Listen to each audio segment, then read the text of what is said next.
When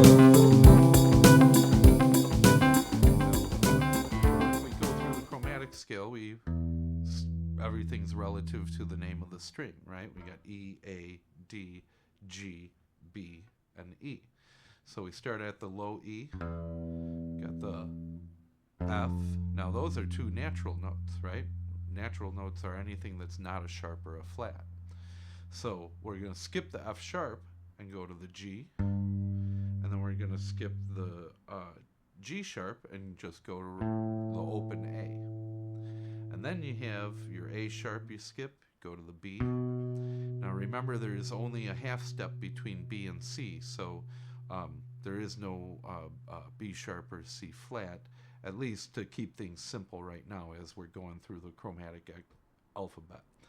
Technically, B sharp is a C and a C flat is a B. But anyway, for simplicity purposes, we're going to call it just a B and then a C. And those are natural notes, so we're going to include those. So, and then we skip the C sharp, we go on to our open D string. And then we skip the D sharp, play the E. And then, so far we've gone an octave. E, F, G, A, B, C, D, E.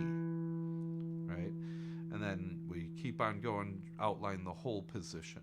And remember, the positions are labeled by wherever your one finger is. Right now we're in the first position. Sometimes I like to call it the open position because it involves the open strings.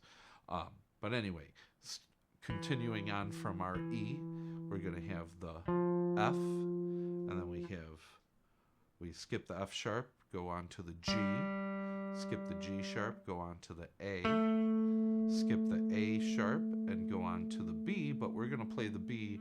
We could play it up here on the 4th fret of the G string, but we're going to go on to the B string since it's much easier to just play an open string.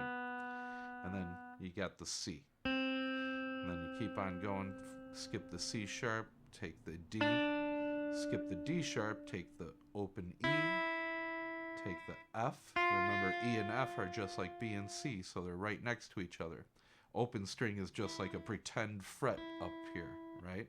So you got E, F, and then G. Well, skip the F sharp, take the G. And you might as well even extend it up to the 5th fret. So try and play that G with the 2nd finger while you're holding on to that F with your one finger. And then bring your pinky up to play your A.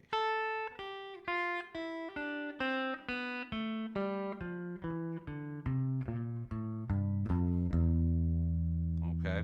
And those are all the natural notes. And once we get into our key signatures and everything, we'll see that C major is all the natural notes. Okay, now a scale is going to sound different depending on whether or not you're playing it from the 1st note or the 2nd note or the 3rd note, and those are what modes are called, or what are called modes.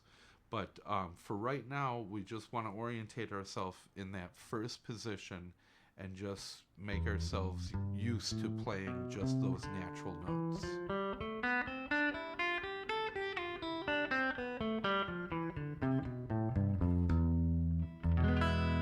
And again, if we're trying to play, if we're learning fingerstyle, we want to focus on just the rest strokes with your index finger and middle finger, just alternating.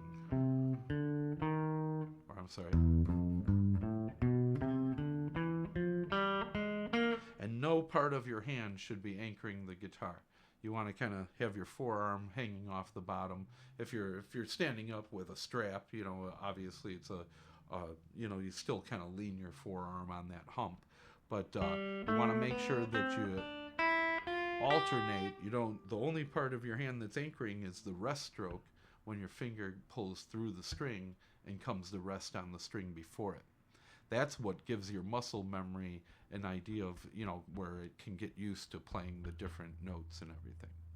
So, for right now, we're just focusing on the rest strokes as we play the natural notes on every string within the first position which is usually just the first 4 frets, but we're going to include that A up here so we can get used to playing that G with the second finger and then the A.